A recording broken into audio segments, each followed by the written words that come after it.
आज आमचे कल्याण ग्रामीणचे तालुका प्रमुख सन्माननीय गजानन शेठ पाटील यांच्या माध्यमातून लोढा हैवान येथे बसलेले फेरीवाले, अनधिकृत हातगाड्या, अनधिकृत टपऱ्यावाल्या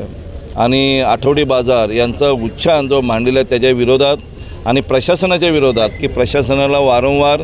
गजानन पाटील साहेब असतील, प्रमिला पाटील ताई असतील, शैलजाताई भोईर असतील, सर्व नगरसेवक पदाधिकारी असतील, वारंवार प्रशासनाला पत्रव्यवहार करूनसुद्धा या आठवडी बाजार, फेरीवाले,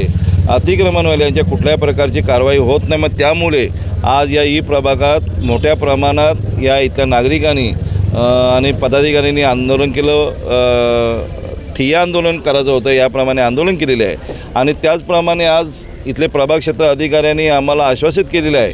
की आजपासूनच फेरीवाले असतील, आठवडा बाजार असतील यांच्या कारवाई केली जाईल। आठवडा बाजार हा कायमचा बंद केला जाईल असा आम्हाला इथे शब्द दिलेला आहे आणि तो शब्दाला मान देऊन आम्ही आजचं आंदोलन माघार घेत आहोत आणि इथले जे अधिकारी, खालचे जे अधिकारी असे त्यांनी जे फेरीवाल्यांना मदत करत असतात त्यांच्यावर पण कारवाई करावी, त्यांना ते तातडीने बदली करावी अशी आम्ही मागणी केली आणि त्या मागणीला उत्स्फूर्त असा पाठिंबा दिलेला वार्ड ऑफिसरनी आणि मग त्यामुळे आमचा फक्त आजचा जो आंदोलन आहे आम्ही तो स्थगित केलेला आहे। मगाशी गजानन पाटील साहेबांनी सांगितलं की अजून याच्यावर शिवसेना उतरलेली नाही, पण याच्या पुढच्या काळात जर हे फेरीवाले मुक्त झाला नाही, आठवडा बाजार मुक्त झाला नाही तर शिवसेना पक्षाच्या वतीने मोठं जनआंदोलन या कल्याण डोंबिवली महानगरपालिकेवर केलं जाईल। आज आमच्या लोढा हैवानमधील ज्या नागरिकांना खरोखर या हातगाडी, टपरी आणि आठवडा बाजाराचा ज्यांना त्रास होत होता तीच लोक फक्त इथे मोर्चाला आलेली। 15 दिवसापूर्वी आमच्या सन्माननीय संसदरत्न खासदार डॉक्टर श्रीकांत शिंदे साहेबांनी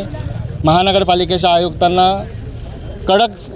शब्दात सूचना दिलेल्या होत्या की जर तुम्ही हे सगळे आठवडा बाजार जे पूर्ण महानगरपालिका हद्दीत आहेत ते हे बंदच झाले पाहिजेत आणि तरीसुद्धा या महानगरपालिका प्रशासनाला त्याचा काही फरक पडला नाही। म्हणून आम्ही हा लोढा हैवानच्या फक्त नागरिकांमधून जो संताप होता तितक्याच लोकांना इथे घेऊन आलो। आजपर्यंत आम्ही कुठल्याही शिवसेनाची ताकद या मोर्चाला लावलेली नाही आहे। तर मी इतकंच सांगेन कल्याण डोंबिवली महानगरपालिका प्रशासनाला, जर तुम्ही याच्यावरती आत्तापासून जर कारवाई नाही केली तर याच्यापुढे पूर्ण शिवसेना ताकदीने याच्यामध्ये या आंदोलनामध्ये उतरेल, रस्त्यावर येईल।